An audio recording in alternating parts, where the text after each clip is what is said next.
తెప్పించుకుంటూ దాని ఎక్విప్మెంట్ మనం మొత్తం 5 దానికి $5.2 బిలియన్ కట్టాం మనం. దాంట్లో బ్యాటరీస్ 45,000 కోట్లు దాకా బ్యాటరీస్ ఫైర్ చేసే బ్యాటరీస్ ఉండొచ్చు ఏదైనా. ఇప్పుడు మీరు ఇజ్రాయలీ ఐరన్ డోమ్ చూడండి, ఐరన్ డోమ్ నుంచి ఫైర్ చేసిన ఒక మిసైల్కి cost is $1 million. Incoming missile అది $20,000 కూడా ఉండదు, కానీ డిస్ట్రాయ్ చేయడానికి ఇంకా ఎక్కువ కాస్ట్ పెట్టాల్సి వస్తుంది. సో మనం దానికన్నా ఆకాష్ తీర్ వాడాం, ఇట్స్ లెసర్ కాస్ట్. ఇప్పుడు కొత్త టెక్నాలజీలో ఈవెన్ ఇజ్రాయెల్ టెస్ట్ చేస్తున్నారు, మనం కూడా టెస్ట్ చేస్తున్నాం. లేజర్ వాడుకుంటున్నాం, అంటే మీకు ఫిజికల్గా ఏం ఫైర్ చేయట్లేదు, లేజర్తో డిస్ట్రాయ్ చేస్తున్నారు దాన్ని, ఇన్కమింగ్ మిసైల్ని. సో కాల్పు విరమణ అనేది ఇట్స్ అ ప్రాసెస్. మోదీ గారు చెప్పిన దాని ప్రకారం ఇక్కడైనా ఇప్పటి నుంచి మన మీద దాడి చేస్తే, పాకిస్తాన్ నుంచి వచ్చిన తీవ్రవాదులు మన దగ్గర వచ్చి కాశ్మీర్ కానివ్వండి మిగతా ఎక్కడైనా వచ్చి దాడి చేస్తే we will start again. So ఒక భయం, దీనికన్నా ముందు ఈ భయం లేకుండే పాకిస్తాన్కి. ఇప్పుడు వాళ్ళు చేస్తారా? చేయరు, ఎందుకంటే వాళ్ళకి తెలుసు మన కాల్పు విరమణ చేసింది ఈ కండిషన్ మీద, ఇది వైలేట్ చేస్తే మళ్ళీ మేము స్టార్ట్ చేసేస్తాం, మళ్ళీ మమ్మల్ని తప్పు పట్టకండి. This is what it is. So మెచ్యూర్గా ఎందుకంటే ఈ జనరేషన్ అసలు యుద్ధం అని చూడలేదు. 71లో ఐ వాజ్ ఇన్ స్కూల్, మనం కూడా చూడలేదు హైదరాబాద్లో యుద్ధం అనేది. జరిగింది బంగ్లాదేశ్లో, మళ్ళీ హర్యానా, పంజాబ్, రాజస్థాన్, గుజరాత్, కాశ్మీర్. ఎప్పుడు చూడండి యుద్ధాల్లో వీరే ఎఫెక్ట్ అవుతారు మ్యాక్సిమం, అక్కడే చాలామంది చనిపోతారు. మనం ఇక్కడ కూర్చొని లెక్చర్లు ఇస్తాము, కీబోర్డ్లో సోషల్ మీడియా పోస్ట్ చేస్తాము, మోదీ గారు కొట్టండి, బాంబే వేయండి అని. కానీ రేపు ఒక 200 మంది చనిపోయి మన సోల్జర్స్ వాళ్ళ బాడీ రిటర్న్ వచ్చినప్పుడు అప్పుడు మీ మూడ్ మారిపోతుంది. ఇప్పుడు 5 ఫ్యూనరల్ చూసే మనం చాలామంది అప్సెట్ అయిపోయారు. ఒక యుద్ధం అంటే 2 సైడ్లో ఉంటుంది, మహాభారతం చూసాం మనం, ఈ 2 వైపులో చనిపోతారు మనుషులు. సో ఒక మెచ్యూర్ పొలిటికల్ లీడర్షిప్ ఎప్పుడు ఆపాలే వారిని కూడా తెలుసుకోవాలి. And Russia Ukraine war is a classic example. మళ్ళీ చెప్తాను, ఇంకా ఇజ్రాయెల్ గాజా అది యుద్ధం అని చెప్పలేము, దట్ ఇస్ అగైన్ మనం యాక్ట్ చేస్తున్నట్టు. ఒక టెర్రరిస్ట్ గ్రూప్ మీద వాళ్ళు కొడుతున్నారు. రష్యా యుక్రెయిన్ వార్లో 2 సైన్యాలు కొట్టుకుంటుంది. ట్రూ. మనది సెకండ్ స్టేజ్లో పాకిస్తాన్ ఆర్మీ వచ్చారు, ఫస్ట్ స్టేజ్లో పాకిస్తాన్ ఆర్మీ లేకుండే, మనం డైరెక్ట్ టెర్రరిస్ట్ క్యాంప్ని కొట్టాం. సో పొలిటికల్ మెచ్యూర్ లీడర్షిప్లో చాలా బాగా చేశారు మోదీ గారు, ఎక్కడ ఆపాలని ఆయనకు తెలుసు. సో ఇప్పుడు పాజ్ బటన్ ప్రెస్ చేశారు. కానీ మీకు గుర్తుంటుంది, దీనికన్నా ముందు మన ఫస్ట్ వార్ ఈ టెన్షన్ స్టార్ట్ అయినప్పుడు పెహల్గామ్లో మన ఇండస్ వాటర్ ట్రీటీ ఆపేశాం, దానికి కూడా ఒక పాజ్ బటన్ ప్రెస్ చేశాం.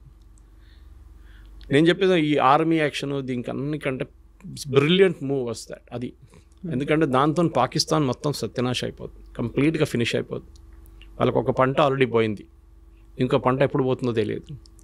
ఎందుకంటే పాకిస్తాన్లో అన్నిటికంటే ఫర్టైల్గా ఏరియా పంజాబ్, పాకిస్తాన్ పంజాబ్. మీకు సింధ్లో కొంచెం ఉంది, కానీ బలూచిస్తాన్ వైపు అసలు మొత్తం డెజర్ట్ లాగా ఉంటుంది. ఇటువైపు ఖైబర్ పఖ్తూన్ఖ్వా అక్కడ కూడా ఎక్కువ ఏం లేదు. సో ఉన్నదంతా ఇక్కడే పంజాబ్లో. పాకిస్తానీ పంజాబ్ చాలా ఫర్టైల్, మన దగ్గర లాగానే, మన పంజాబ్ లాగా. అక్కడ వాళ్ళకి నీళ్ళు రాకపోతే వాళ్ళు కంప్లీట్, వాళ్ళు అసలు ఇప్పుడే ఏం లేదు తినడానికి, ఆట లేదు, ఏం లేదు, వాళ్ళు కొట్టుకుంటున్నారు అక్కడ. అసలు వాళ్ళు కంప్లీట్గా డిస్ట్రాయ్ అయిపోతారు. దానికోసం మీకు గుర్తుంటుంది, గుర్తు చేయండి, ఈ స్టార్ట్ చేసినప్పుడు ఏమన్నారు, నీళ్ళు ఆపేస్తే అది యుద్ధం అన్నారు. అక్కడ అంతా వాళ్ళకి తెలుసు అది ఇంపాక్ట్ అంటే. ఇప్పుడు అడుగుతున్నారు, రిక్వెస్ట్ చేస్తున్నారు ఇండియన్ గవర్నమెంట్, మనం నెగోషియేట్ చేద్దాం. ఎందుకంటే 1960లో సైన్ చేసిన అగ్రిమెంట్ ఇది. అప్పుడు మనం 80% నీళ్ళు వాళ్ళకి ఇస్తున్నాం అని చెప్పి అగ్రిమెంట్ సైన్ చేసుకుని చాలా పెద్ద తప్పు అది. Now that mistake has been corrected. మన పాపులేషన్ మారిపోయింది, మాకు కూడా దానికి రైట్స్ ఉన్నాయి. ఎందుకు లేదు? నేను if you see the river, నేను లే లదాఖ్ వెళ్ళినప్పుడు చూసాను, చాలా బాగుంటుంది, బ్యూటిఫుల్ ఉంటుంది, డెసలేట్. అక్కడ టిబెట్ నుంచి వస్తుంది అది వచ్చి ఇండస్ రివర్ మెయిన్ సిస్టమ్ అక్కడ. అది కాకుండా మనకు 3 వెస్టర్న్ ఫ్లోయింగ్ రివర్స్ ఉంది including Indus, 3 eastern flowing rivers ఉంది through Punjab. So Indus, Beas, Sutlej, Yamuna అన్నీ, that is the continuous link అన్నమాట. మనం నీళ్ళు ఇప్పుడు ట్యాప్ లాగా ఆఫ్ చేయలేము దాన్ని, ఇండస్ని. It's a big system. కానీ ఈ యుద్ధంలో ఐ థింక్ లిమిటెడ్ ఆబ్జెక్టివ్స్ ఏమేమి ఉన్నా మనం అన్ని సెకండ్ మనం వ్యాలిడేట్ చేసుకున్నాం మన ఎక్విప్మెంట్ ఎట్లా పనిచేస్తుంది అని. ఈ యుద్ధంలో మీరు ఎక్కడైనా సోల్జర్స్ తుపాకీలు తీసుకొని అక్కడ పరిగెత్తడం చూసారా అటువైపు, లేకుంటే ట్యాంకులతో చూసారా? టిపికల్ వార్ లేదన్నీ చూస్తాం మనం, కానీ యుద్ధం మారిపోయింది, స్ట్రాటజీస్ మారాయి, స్ట్రాటజీస్ మారింది. And more equipment. ఈ యుద్ధం ఎట్లా నడుస్తుంది అనేది కాన్సెప్ట్ మారిపోయింది. అది యుక్రెయిన్ రష్యా వార్లను తెలిసిపోయింది. ఈవెన్ ఇజ్రాయలీ గాజాలో కూడా హూతీస్ మిసైల్ ఫైర్ చేస్తున్నారు, ఇరాన్ మిసైల్స్ ఫైర్ చేస్తున్నారు, లెబనన్ వాళ్ళు ఫైర్ చేస్తున్నారు, ఇక్కడ హమాస్ వాళ్ళు ఫైర్ చేస్తున్నారు మిసైల్స్. ఇజ్రాయెల్ ఏమో దాన్ని ఆడుకుంటుంది. వాళ్ళు ఐరన్ డోమ్ కానివ్వండి, డేవిడ్ స్లింగ్ అండ్ పేట్రియట్, వాళ్ళ దగ్గర 3 డిఫెన్స్ సిస్టమ్స్ ఉన్నాయి, ఎయిర్ సిస్టమ్స్. ఒకటి 60 కిలోమీటర్ దాకా, ఒకటి 200 కిలోమీటర్ల దాకా, ఇంకోటి ఇంటర్కాంటినెంటల్ బ్యాలిస్టిక్ మిసైల్ డీల్ చేయడానికి పేట్రియట్. మన దగ్గర కూడా అదే, మన దగ్గర కూడా 3 డిఫరెంట్ టైప్స్ ఆఫ్ 3 నారు ఉన్నాయి మన దగ్గర. ఆకాష్ నుంచి మన నార్మల్ యాంటీ ఎయిర్క్రాఫ్ట్ గన్ నుంచి అక్కడి నుంచి మొదలవుతుంది అనమాట. Last one is SU-400. So మన దగ్గర అన్ని ఎక్విప్మెంట్ వ్యాలిడేట్ అయిపోయింది. బ్యాటిల్ ఫీల్డ్ కండిషన్లో ఎట్లా పనిచేస్తుంది, మీరు ల్యాబ్లో తయారు చేసుకున్న బాగానే ఉంది, ఫీల్డ్ ట్రయల్ చేస్తుంది బాగానే ఉంది, కానీ బ్యాటిల్ కండిషన్లో పనిచేస్తుందా లేదో చెప్పలేము. పాకిస్తాన్ ఆ రోజు మీకు గుర్తుంటుంది, ఒకటేసారి వాళ్ళు మన మీద 15 మిసైల్స్ ఫైర్ చేశారు. S-400 చెప్పచ్చు. S-400కి ఒకటేసారి they can up to 300 missiles tackle చేయొచ్చు, ఏ సోర్స్ నుంచి ఎక్కడి నుంచి వస్తాయి కూడా. సో ఇది పెద్ద సబ్జెక్ట్ యాక్చువల్లీ. కానీ దీన్ని మనం రష్యా దగ్గర తీసుకున్నప్పుడు మనకు కూడా డౌట్ ఉంది, మీకు గుర్తుంటుంది అప్పుడు US మన మీద శాంక్షన్స్ థ్రెటన్ చేశారు, మీరు ఇది కొంటే అంతే సంగతి, మిమ్మల్ని మీద శాంక్షన్. మోదీ గవర్నమెంట్ చెప్పారు ఓకే. అది ఐ థింక్ గోవా కాన్ఫరెన్స్లో, గోవాలో మన బ్రిక్స్ సమ్మిట్ జరిగినప్పుడు అగ్రిమెంట్ సైన్ చేశారు రష్యాతో. ఇప్పుడు US అన్నారు మీరు తీసుకుంటే రష్యా శాంక్షన్, కానీ మనం we went head political leadership, Modi గారి లీడర్షిప్ ఒక డిసిషన్ తీసుకున్నారు, సరే శాంక్షన్స్ చూసుకుందామని. కానీ వాళ్ళు ఏం చేయలేదు, ఎందుకంటే వాళ్ళ ఎక్విప్మెంట్ అమ్మాలని చూసారు మన దగ్గర, మనం తీసుకోలేదు. అది ఇది తీసుకోకపోతే అది తీసుకుంటాము అని. ఎందుకంటే US దగ్గర తీసుకున్న ప్రాబ్లం ఏమవుతుందంటే, రేపు మన దగ్గర ఏదైనా గొడవ అయితే, రేపు మనం పాకిస్తాన్ మీద దాడి చేసినా కానీ చైనాతోనే గొడవ పెట్టుకుంటే US చేస్తారు, వీళ్ళు దాని స్పేర్ పార్ట్ ఆపేస్తారు. మన పోఖ్రాన్లో చూసాం మన అప్పుడు US దగ్గర నుంచి చాలా లిమిటెడ్ ఎక్విప్మెంట్ తీసుకున్నాం, కానీ మొత్తం అన్నీ ఆపేశారు వాళ్ళు. So we should be careful. యుద్ధం అనేది ఏదో వచ్చి కొట్టుకుందాం, ఇటు బాంబులు వేద్దాం, మోదీ గారు పాకిస్తాన్ని మొత్తం ధ్వంసం చేసేయండి, అది నడవదు. ఈవెన్ POK ఇష్యూ కూడా దానికన్నా పెద్ద ఇష్యూ. కాకపోతే ఇప్పుడు ఇంత అయిన తర్వాత సడన్గా విక్రమ్ మిస్త్రీ గారి మీద పడ్డారు, ఆయన అబ్యూజివ్ కామెంట్స్ అనేవి ఉన్నాయి, ట్రోల్స్ అనేవి ఉన్నాయి. ఏం జరుగుతుంది అనేది క్లారిటీ మిస్ అవుతోందా, లేకుంటే they are in a mood, at any cost మనం వెళ్ళిపోవాలి, కొట్టేయాలి, స్వాధీనం చేసుకోవాలి, ఈ ఒక ఎమోషన్ని క్రియేట్ చేసింది ఆ అట్మాస్ఫియర్ ఎందువల్ల అంటారు? ఇప్పుడు ఏమైపోతుందంటే ఇది ఒకటే ఇష్యూ కాదు, క్రికెట్ మ్యాచ్ నడుస్తున్నప్పుడు ఇదే ఇష్యూ ఉంటుంది. ఒక క్రికెట్ మ్యాచ్ ఓడిపోతే సంగతి అంతే, వీళ్ళందరూ కలిసి ధోని మీదనో క్యాప్టెన్ ఎవరున్నారు విరాట్ కోహ్లీయా లేకుంటే రోహిత్ శర్మ ఇవే పడతారు వీళ్ళందరూ కలిసి. సో మన దగ్గర ప్రాబ్లం ఏంటంటే, నేను చెప్పాను కదండి, మన దగ్గర డ్రాయింగ్ రూమ్లో కూర్చొని IPL చూసుకుంటా ధోని దగ్గర బ్యాటింగ్ ఎట్లా చేయాలని చెప్తారు మన వాళ్ళు. True, they are all experts. ఒక వీక్ బడ్జెట్ వచ్చినప్పుడు అందరు బడ్జెట్ ఎక్స్పర్ట్స్, ఫైనాన్స్ ఎక్స్పర్ట్స్ అయిపోతారు. క్రికెట్ మొదలైతే అందరు క్రికెట్ ఎక్స్పర్ట్స్ అయిపోతారు. దాని తర్వాత ఇప్పుడు యుద్ధం వచ్చినప్పుడు అందరు యుద్ధం అన్ని వార్ ఎక్స్పర్ట్స్ అయిపోతారు. మీరు కూర్చొని మోదీ గారికి అడ్వైస్ ఇవ్వక్కర్లేదు. మీరు చూసుంటారు పెహల్గాం జరిగిన తర్వాత 5 రోజుల తర్వాత చాలామంది నా దగ్గర స్టూడియోస్లో అడిగారు ప్రశ్న, మోదీ గారు ఏంటి ఏం చేయట్లేదు, ఎందుకంత సైలెంట్గా ఉన్నారు, హిందీలో అడిగారు నా దగ్గర, మోదీ బాంబ్ క్యో నీ దాల్రా. నేను చిన్నపిల్లల ఆట కాదు ఇది. ఫస్ట్ ఆఫ్ ఆల్ ప్లానింగ్ ఉండాలి, ఇంటెలిజెన్స్ ఉంటుంది. ఎక్కడెక్కడ వాళ్ళ టెర్రర్ క్యాంప్స్, వాళ్ళ దగ్గర 24 టెర్రర్ క్యాంప్స్ ఉంది పాకిస్తాన్. మనం కొట్టింది 7 నుంచి 9, దాంట్లో 14 మిసైల్ యూస్ చేసాం మనం. ఒక స్పాట్లో మనం 3 సార్లు కొట్టాం, మీరు చూసుంటారు ఆ వీడియో వాళ్ళు చూపించిన దాంట్లో. సో ఆ పరిస్థితికి రావాలంటే 14, మీరు గుర్తుంటుంది మన ఉరి జరిగిన తర్వాత సర్జికల్ స్ట్రైక్స్ 9వ రోజు జరిగింది, పుల్వామా జరిగిన తర్వాత బాలాకోట్ స్ట్రైక్ 13వ రోజు చేసాం, ఈసారి 14వ రోజు చేసాం. టైం అన్నిటికీ ప్లానింగ్ ఉంది, ఎందుకంటే వాళ్ళు రెడీగా కూర్చున్నారు అక్కడ. పహల్గామ్ కాగానే ఇండియా అటాక్ చేస్తారని వాళ్ళకి తెలిసిపోయింది, టెర్రరిస్ట్ కానివ్వండి పాకిస్తాన్ ఆర్మీ. కానీ ఒక వారం తుపాకీ కూర్చొని పట్టిన మనిషి ఒక వారం తర్వాత అంటాడు ఏంటి ఎవరు రావట్లేదు, ఇది బోర్ కొడుతుంది కదా, మనం ఎంత కూర్చోవాలి చెప్పేసి పక్కన రిలాక్స్ అయిపోతారు. ఆ టైంలో కొట్టాలి. That is very important. Sunzi అని చెప్పి చైనీస్ ఫిలాసఫర్ ఉన్నారు, చాలా ఫేమస్, మీరు చదువుంటారు, ఆర్ట్ ఆఫ్ వార్ అని ఒక బుక్ రాశారు. దాంట్లో he always says you should catch the enemy unprepared. చాలా ఇంపార్టెంట్. ప్రిపేర్డ్ ఉన్నప్పుడు మనం మిసైల్ ఫైర్ చేస్తే వాళ్ళు ఫైర్ చేస్తారు, మనకేం అడ్వాంటేజ్, మళ్ళీ మన మీద ధ్వంసం ఎక్కువైపోతుంది. సో వాళ్ళు ఈ షుడ్ మొత్తం ప్లానింగ్ చేసుకున్న తర్వాత డీటెయిల్ ఇంటెలిజెన్స్ వచ్చిన తర్వాత మనకు కరెక్ట్గా హిట్ చేసాం. వాళ్ళు కూడా అడ్మిట్ చేస్తున్నారు ఇంతమంది చనిపోయారని చెప్పి. ఒక ప్లేస్లో అయితే ఏదో మస్జిద్ లోపల మహిళలు పిల్లలు అందరు చనిపోయారన్నారు. రాత్రి 1 గంటకు ఈ మహిళలు పిల్లలు మస్జిద్ లోపల ఏం చేస్తున్నారండి, ఎందుకున్నారు అక్కడ? అక్కడే మీకు క్వశ్చన్ వచ్చేది. ఇట్ వాజ్ నాట్ ఎ మస్జిద్ పేరు పెట్టుకున్నారు అంతే. అది ప్లేస్ చూడండి, అది ఇప్పుడు మీరు గూగుల్కి వెళ్ళి ఆ మస్జిద్ పేరు కొడితే పర్మనెంట్లీ క్లోజ్డ్ అని వస్తుంది. సో మొన్న కూడా పాకిస్తాన్ ప్రైమ్ మినిస్టర్ వెళ్ళి మేము మళ్ళీ మస్జిద్ని కట్టేస్తాం మళ్ళీ మొత్తం, అంటే వచ్చిన ఫండ్స్ IMF దగ్గర నుంచి ఫండ్ దీనికి వాడుకుంటారు వాళ్ళిగా. మనకు ప్రాబ్లం లేదు, వాళ్ళు ఏమని చేసుకోవచ్చు. ప్రాబ్లం ఈజ్ పాకిస్తాన్ ఆర్మీకి సర్వైవ్ చేయడానికి టెర్రరిజం కావాలి వాళ్ళకి. ఇప్పుడు కాదు, 35 సంవత్సరాల నుంచి చేస్తున్న పని వాళ్ళది.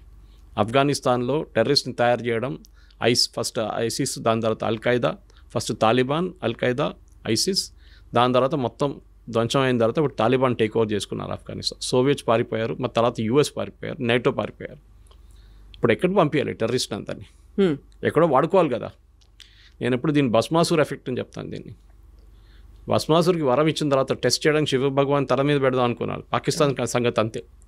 ఇప్పుడు పాకిస్తాన్ తల మీద తేరిక తాలిబాన్ వచ్చి కొడుతున్నారు, అటువైపు నుంచి బలూచిస్తాన్ వాళ్ళు కొడుతున్నారు, ఇటువైపు టెర్రరిస్ట్ కూర్చున్నారు. వాళ్ళు అంటున్నారు మన ఇండియాకి పోకపోతే మేమేం చేయాలంటున్నారు. ఏం పని ఉంది మాకు ఇక్కడ అని. సో దే ఆర్ సర్వైవింగ్ దానికోసం. ఇటువంటి పాకిస్తాన్ ఆర్మీ, పాకిస్తాన్ పొలిటీషియన్స్ అందరూ వచ్చేది పంజాబ్ నుంచి, పంజాబ్ నుంచి 90% వాళ్ళు. ఒక ఎక్సెప్షన్ ఇమ్రాన్ ఖాన్ అట్లాంటి వాళ్ళు ఉండొచ్చు, కానీ మిగతా అందరూ అక్కడి నుంచి వస్తారు. వీళ్ళకి మాఫియా, వాళ్ళు అక్కడే ఎన్షూర్ చేసుకుంటారు. ఈ ఏరియా నుంచి వచ్చిన వాళ్ళే.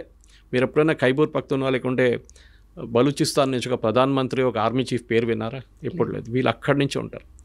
సో వీళ్ళని మనం ఈసారి కొట్టినప్పుడు భవాల్పూర్ కొట్టాం మనం, which was a very emotional hit for them. ఎందుకంటే వాళ్ళు ఎప్పుడు అనుకోలేదు మనం కొడతామని. పాకిస్తాన్ వైపు, అది కూడా పాకిస్తాన్ పంజాబ్లో అటాక్ చేయడం అని చాలా, వాళ్ళు ఎప్పుడు వాళ్ళ డ్రీమ్స్లో కూడా, కళ్ళు కూడా రాదు వాళ్ళకి. కొట్టాం మనం. అదొక సైకలాజికల్ బ్లో ఉండేవారికి. దాని తర్వాత మీకు తెలుసు రెస్ట్ ఆల్ ఈజ్ హిస్టరీ అని చెప్పేటట్లు మనం చాలా కొట్టాం. దాని తర్వాత వాళ్ళు వచ్చి మన దగ్గర మనం విరామణ చేసుకుందాం, మనకు ఒక ఒప్పందం లాగా చేసుకుని, ఒప్పందం ఎక్కడ సైన్ చేయలేదు. We're not signed any agreement. కానీ ఇప్పటికీ ఒక స్టేల్ మేట్. ఇప్పుడేం లేదు, ఒక టైమ్అవుట్ అంటారు ఫుట్బాల్లో, టైమ్అవుట్ తీసుకున్నాం. అది 5 నిమిషాలు ఉండొచ్చు, 5 రోజులు ఉండొచ్చు, 5 నెలలు ఉండొచ్చు, 5 సంవత్సరాలు ఉండొచ్చు. ఏ రోజు మన మీద నెక్స్ట్ దాడి జరిగిందో ఆ రోజు మనం వి విల్ హిట్ బ్యాక్. ఇప్పుడు పహల్గామ్ జరిగి ఆల్మోస్ట్ 1 నెల కాబోతుంది. మీరు చూడండి, ఒక్క అటాక్ కూడా మనమే జరగలేదు.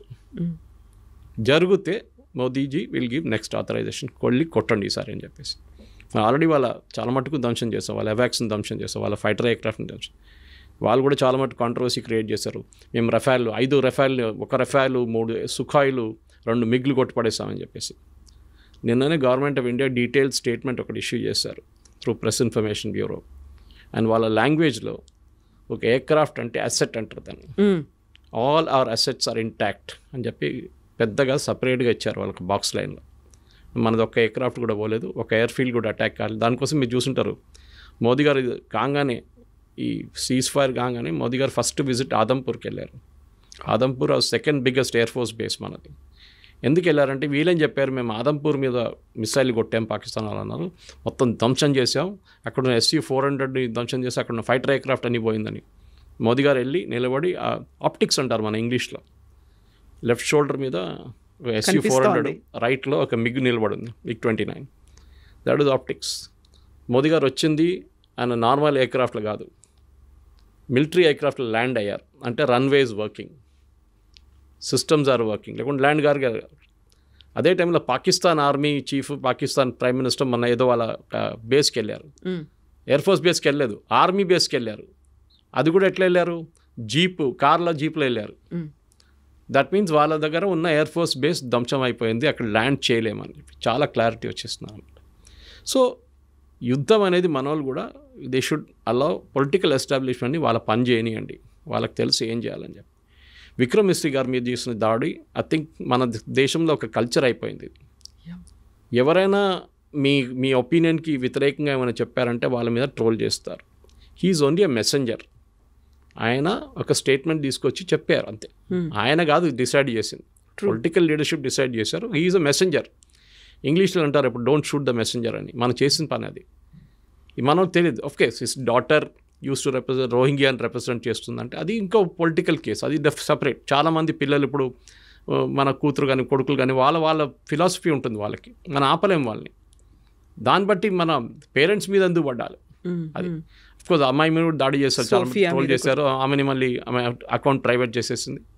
కానీ ఇది మెచ్యూరిటీ లేదు. ఇక్కడ కూడా చూపి ఈ సోషల్ మీడియా ప్రాబ్లం ఏంటి, నేను ఎప్పుడు చెప్తూ ఉంటాను, మీరు వాట్సాప్లో ఒక మెసేజ్కి 10 రూపాయలు అనే కండిషన్ పెట్టండి, రేపటి నుంచి మొత్తం వాట్సాప్ మెసేజ్లు బంద్ అయిపోతాయి అన్నీ.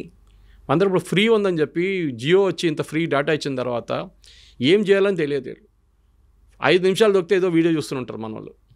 మీరు ఎక్కడికైనా వెళ్ళండి, మెట్రో చూడండి, వర్క్ సైట్కి వెళ్ళండి, ఇది ప్రాబ్లం అనమాట. ఏదో వీడియోలు పొద్దున్న సాయంత్రం దాకా ఫార్వర్డ్ చేస్తూనే ఉంటారు. ఒక్కటే వీడియో మీ 100 చోట్ల నుంచి వస్తుంది మీకు. ఎందుకంటే ఆ వాడడానికి మీకు తెలియట్లేదు, మెచ్యూరిటీ లేదు దాంట్లో. ఇప్పుడు నాకు కూడా వస్తుందండి, మీకు చెప్పినట్టు పొద్దున్న నుంచి సాయంత్రం దాకా ఒక 20 మీడియా గ్రూప్స్ ఉంది, దాన్ని అందరూ వీడియోలు పడేస్తున్నట్టు పొద్దున్న నుంచి. వస్తే డిలీట్ చేసుకుంటూ వెళ్ళిపోతాను నేను.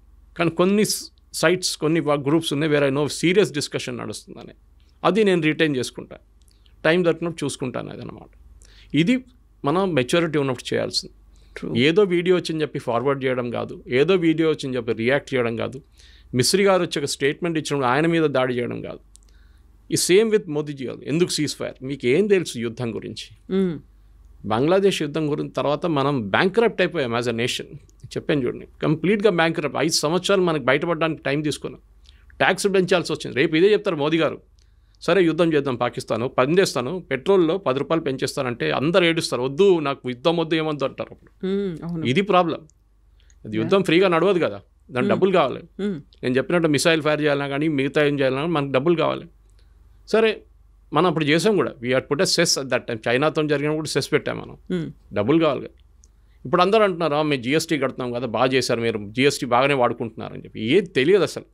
ఎక్విప్మెంట్ ఎప్పుడు కొన్నాము, ఇప్పుడున్న మన దగ్గర అకాక్ గన్స్ అంటాం, మన యాంటీ ఎయిర్క్రాఫ్ట్ గన్స్ ఎప్పటి నుంచో వాడుకుంటున్నాం, ఆకాష్ తీర్ తయారు చేసాం, మన నాలెడ్జ్ వాడుకున్నాం మనం. ఈసారి ప్రతిసారి ఇంకొక కామెంట్ వస్తుంది, ఆరోపణ వస్తుంది, అన్నిటికంటే ఎక్కువగా డిఫెన్స్ కోసం ఎందుకు అంత ఖర్చు పెడుతున్నారు, రక్షణ బలగాల మీద అంత ఖర్చు పెట్టి బడ్జెట్ కేటాయించాల్సినటువంటి అవసరం ఏముంది అనే ఒక మాట ఉంటుంది చూడండి. ఈసారి ఇప్పుడు ఎవరైనా చెప్తారా నెక్స్ట్ బడ్జెట్లో పెంచమంటారు. చాలామంది నా ఫ్రెండ్స్ రాసుకున్నారు, కావాలంటే ఫండ్ ఎస్టాబ్లిష్ చేసే గవర్నమెంట్ మేము డొనేట్ చేస్తాం అని చెప్పి. చూడండి, మూడు మారిపోయింది ఇప్పుడు సడన్గా. ప్రాబ్లం ఎక్కడ వస్తుందంటే, ఫస్ట్ ఆఫ్ ఆల్ ఈ లిమిటెడ్ ఎంగేజ్మెంట్లో చాలా ఒక పెద్ద, అది చాలామంది ప్రేక్షకులు అది చూడలేదు. ఈవెన్ ఈ defence, so called defence expert కూడా మాట్లాడలేదు. మన దగ్గర ఈసారి ఈ ఆకాష్ తీర్ కానివ్వండి, యాంటీ ఎయిర్క్రాఫ్ట్ గన్స్ వాడింది అగ్నివీర్ అని చెప్పి యంగ్స్టర్స్ని తీసుకున్నారు లాస్ట్ 3-4 సంవత్సరాలు. వాలంటీర్స్ లాగా వాళ్ళు they're limited service, short service commission అంటాం మిలిటరీలో. ఈవెన్ ఆఫీసర్స్ కూడా షార్ట్ సర్వీస్ కమిషన్ చేసుకుంటారు చాలామంది. మేజర్ లెవెల్లో they will retire and civilian లైఫ్లో వెళ్ళిపోతారు. అగ్నివీర్ తీసుకొచ్చి ఎంత పెద్ద గొడవ చేసాం మీకు గుర్తుంటుంది. రాహుల్ గాంధీ కానీ మిగతా వాళ్ళు కానీ ఇక్కడ తగలబెట్టారు, ఫైరింగ్ జరిగింది. ఈ యంగ్స్టర్ ఇప్పుడు వస్తున్న యంగ్స్టర్స్కి వాళ్ళ దగ్గర స్కిల్ ఉంది, టెక్నికల్ స్కిల్. మీరు చూడండి, ఐటీఐలో వెళ్ళి ఎక్కడో చదువుకుంటాడు, అందరు ఇంజనీర్లు కాదు కదా, కొంతమంది ఉండొచ్చు. ఈ చేసుకున్న వాళ్ళు దే ఆర్, ఎందుకంటే నాకు తెలిసిన ఒక బ్రిగేడియర్ ఎక్కడ ఉన్నప్పుడు సికింద్రాబాద్, ఆయన he was training Agniveer and he told me, ఆయన చెప్పారు నా దగ్గర, సురేష్ వీళ్ళంత బ్రిలియంట్ తెలుసా, వీళ్ళకి ఒక ట్యాంక్ ఇచ్చి 2 నెలలు మీరు ట్యాంక్ మీద పనిచేయండి, దాన్ని తిప్పి మొత్తం అక్కడ ఇప్పి ఎక్కడ పెట్టండి అంటే, తర్వాత మొత్తం ట్యాంక్ నిప్పేసి రిటర్న్ ఫిట్ చేస్తారు నెల లోపల అంటున్నారు. మా దగ్గర 40 సంవత్సరాల నుంచి ఉన్న వాళ్ళకి చేయలేకపోతున్నారు. సో ఈ యంగ్స్టర్స్ ఉన్నాయి ఇప్పుడు తీసుకునే యంగ్స్టర్స్, వాళ్ళు చాలా మట్టుకు టెక్నాలజీతో ఫ్రీక్వెంట్గా వాళ్ళు హ్యాండిల్ చేస్తూ ఉంటారు. వేరస్ ఈ ఓల్డర్ జనరేషన్కి ఆ కేపబిలిటీ లేదు. నెక్స్ట్ మన ఆర్మీ ఏజ్, యావరేజ్ ఏజ్ కూడా తగ్గింది. పెన్షన్స్ అండ్ శాలరీస్ అది కూడా తగ్గింది. పెద్ద ఆర్మీ ఇప్పుడు చూస్తున్న ఇట్లాంటి యుద్ధాల్లో మనకు పెద్ద ఆర్మీ ఏం అక్కర్లేదు. మనకు కావాల్సింది టెక్నాలజికలీ కాంపిటెంట్గా ఉన్న మనుషులు కావాలి, అబ్బాయిలు అమ్మాయిలు కానీ. ఇప్పుడు కూడా జరిగిన ఈ యుద్ధంలో నాకు తెలిసిన మట్టుకు కాన్ఫిడెన్షియల్ సోర్స్ నుంచి చాలా ఈ కంట్రోల్ రూమ్స్ హ్యాండిల్ చేసింది వాస్ విమెన్. ఎందుకంటే వాళ్ళు కూడా టెక్నికలీ కేపబుల్గా చాలామంది ఉన్నారు. సో అది మీరు either it be ATCs or అక్కడ కూర్చొని డ్రోన్ హ్యాండిల్ చేస్తున్న వాళ్ళు ఉండొచ్చు, మిసైల్ ఫైర్ చేస్తూ ఉండొచ్చు, వీళ్ళందరూ రాడార్ని కాన్సిస్టెంట్గా చూస్తూనే ఉన్నారు. అది ఒక కేపబిలిటీ, అనలైజ్ చేయడం, ఏ మిసైల్ ఎక్కడ ఫైర్ చేయాలని చెప్పేసి, అది ఎక్కడి నుంచి వస్తుంది, ఎంత స్పీడ్లో వస్తుంది ఆ మిసైల్ అని చెప్పేసి, it coming at 2.5 times the speed of sound, లేదు నార్మల్ మిసైల్ పంపిస్తున్నారా, బ్లాండ్ డ్రోన్ పంపిస్తున్నారా, లోడెడ్ డ్రోన్ పంపిస్తున్నారా, దీస్ ఆల్ అనలైజ్ చేయాల్సి వస్తుంది అనమాట. సో మీకు టెక్నికలీ కాంపిటెంట్ యంగ్స్టర్స్ కావాలి ఆర్మీలో ఇప్పుడు. సో నేను నెక్స్ట్ జనరేషన్ రిక్రూట్ చేస్తున్నాడు కావాలంటే కంపల్సరీగా మినిమం ఐటీఐని పెట్టండి. అట్లీస్ట్ ఐటీఐలో కొంతమంది వెళ్ళి చదువుకుంటారు. ఇప్పుడు ఐటీఐకి వెళ్ళినోడు ఏం పని లేనోడు అక్కడికి వెళ్తారని చెప్పి ఒక కాన్సెప్ట్ వచ్చేస్తుంది అనమాట. అది కాకుండా ఇప్పుడు ఇట్లా చూపిస్తే కొత్తగా ట్రైనింగ్, ఆర్మీ వాళ్ళు కూడా వాళ్ళ ఎక్విప్మెంట్ ఇచ్చి ట్రైనింగ్ చేపిస్తే ఐటీఐలో రెడీమేడ్గా వాళ్ళకి ప్రోడక్ట్స్ దొరుకుతారు, వాళ్ళకి ఒక టాలెంట్ వచ్చేస్తుంది, మ్యాన్ పవర్ వచ్చేస్తుంది వాళ్ళకి. ఇది జరగాలి. సో ఫ్యూచర్ ఆఫ్ వార్ఫేర్ అనేది ట్యాంకులు కాదు, ఉంటుంది ట్యాంక్ లేదని చెప్పట్లేదు, ఈవెన్ సోల్జర్స్, ఇన్ఫెంట్రీ కాదు, ఉండొచ్చు, అది కూడా ఉంటుంది, ఇన్ఫెంట్రీ యూస్ ఇన్ఫెంట్రీకి ఉంటుంది. కానీ మనం జాగ్రఫీ కోసం వెళ్ళట్లేదు. రష్యా యుక్రెయిన్ జాగ్రఫీ కోసం కొట్టుకుంటున్నారు. మేము 100 కిలోమీటర్లు గుంజుకుంటాం మీ దగ్గర నుంచి, వీళ్ళేమో మేము దగ్గర నుంచి 100 కిలోమీటర్లు గుంజుకుంటాం. మనకు ఆ ప్రాబ్లమే లేదు. మీరు పిఓకే గురించి రెఫరెన్స్ చెప్పారు ఒకసారి. పిఓకే తీసుకోవడం చాలా ఈజీ, మాట్లాడడం again drawing room situation. POK గుంజుకుందాం మనం. ఈవెన్ అప్పుడప్పుడు అమిత్ షా గారు కూడా అన్నారు, ఫస్ట్ ఆఫ్ ఆల్ పిఓకే తీసుకుంటే అక్కడున్న టెర్రరిస్ట్ని మొత్తం మనం తీసుకోవాలి కదా. అవును కదా. అక్కడున్న ముస్లిం పాపులేషన్ మనతో వాడారు, వాళ్ళు పాకిస్తాన్ వాళ్ళు మన దగ్గరికి ఎందుకు వస్తారండి? ఆ కల్చర్ డిఫరెంట్గా ఉంది. కల్చర్ ఒకటే కాదు, ఇప్పుడు మీరు రేపు వెళ్ళి నేను బంగ్లాదేశ్ కాన్కర్ చేస్తాను అంటే బంగ్లాదేశ్ వాళ్ళు ఎందుకు వస్తారు భారతదేశంతో? రారు. వాళ్ళంటే మాది స్వతంత్రం, ఇది పిఓకే ఉండొచ్చు, పాకిస్తాన్ ఆక్యుపైడ్ కాశ్మీర్ ఉండొచ్చు, కానీ అక్కడ ఉన్న వాళ్ళు పాకిస్తానీ వాళ్ళు, ఇప్పుడు కాశ్మీర్ వాళ్ళు కాదు. అది జనరేషన్లు మారిపోయాయి. అక్కడ వాళ్ళు పాపులేషన్ రీసెటిల్ చేశారు. పంజాబ్ వైపు నుంచి, సింధు వైపు నుంచి చాలామందిని తీసుకొచ్చి రీసెటిల్ చేశారు పిఓకేకి. పాపులేషన్ మేట్రిక్స్ మారిపోయింది. రెండోది, మీరు ఇండియన్ పాపులేషన్ తీసుకుంటే ఇదే బీజేపీ వాళ్ళు ఏడుస్తారు రేపు, అరే అందరు ముస్లిమ్స్ వచ్చేసారు, 10 లోక్సభ సీట్లు వాళ్ళకి పోయింది ఇప్పుడు అని చెప్పేసి. సో మీరు ప్రాక్టికల్గా అగైన్ చెప్పడానికి చాలా ఈజీ. పిఓకేకి తీసుకుందాం, మోదీ గారు వెళ్ళండి బాంబు పంపి 2 బాంబులు పడేయండి, అది కాదు, అంత ఈజీ కాదు. మన దగ్గర ఉన్న కాశ్మీర్ని ముందు మేనేజ్ చేసుకుందాం మనం, తర్వాత పిఓకే గురించి మాట్లాడదాం. It's an unsettled issue. అది ఇప్పుడు కాదు, హిస్టారిక్లీ 1948లో రాజా హరి సింగ్ అడిగినప్పుడు నెహ్రూ హెల్ప్ చేయలేదు టైంలో. ఆ రోజు టైంలో హెల్ప్ చేసి ఉంటే ఇండియన్ ఆర్మీని పంపిస్తే మనకి పిఓకే ప్రాబ్లమే లేకుండా పిఓకే కూడా మన దగ్గర ఉండిపోతుంటాయి. అక్కడ ఉన్న 2 చోట్ల మనకు పనికి వస్తుంది. ఒకటి గిల్గిత్ బాల్టిస్తాన్, న్యాచురల్ రిసోర్సెస్ చాలా ఉన్నాయి అక్కడ, టంగ్స్టన్ కానివ్వండి, మీరు లిథియం కానివ్వండి, చాలా ఉంది అక్కడ. అది చైనాకి అమ్ముకున్నారు వీళ్ళు, పాకిస్తాన్. ఇప్పుడు చైనీస్ కంపెనీలు పనిచేస్తున్నాయి అక్కడ, దానికి ఒక్కటే ఇంట్రెస్ట్ ఉంది మనకి, అది వచ్చేస్తే మనం తీసుకుంటాం కావాలంటే. కానీ అంత ఈజీ కాదు, అక్కడ కూడా పొలిటికల్ మెచ్యూరిటీ ఉండాలి. సరే, ఒక ప్రాబ్లం ఉంది, పిఓజేకే మన దగ్గర లేదు. ఒఫిషియల్లీ మనం 22 సీట్లు కూడా ఇచ్చేస్తాం జమ్మూ కాశ్మీర్ అసెంబ్లీలో, ఎవరు లేరు క్యాండిడేట్, కానీ 23 సీట్లు 22 సీట్లు ఇచ్చేసేవాళ్ళు. Let us wait. ఏదో ఒక రోజు అక్కడున్న ప్రజలు ఇప్పుడు బలూచిస్తాన్లో చేసినట్లు గొడవ చేసి వచ్చి మాకు భారతదేశంలో విలీనం అయిపోతాం, అటువైపు బారాముల్లా దాకా మీరు ట్రైన్ తీసుకొచ్చారు, వందే భారత్ తీసుకొచ్చారు, చెనాబ్ బ్రిడ్జ్ కట్టారు, ఇంత బాగుంది అక్కడ అన్ని డెవలప్మెంట్, మా దగ్గర ఇక్కడ ఏం లేవు, మేము మీ దగ్గరకు వచ్చేస్తాం అంటే అది డిఫరెంట్ మ్యాటర్.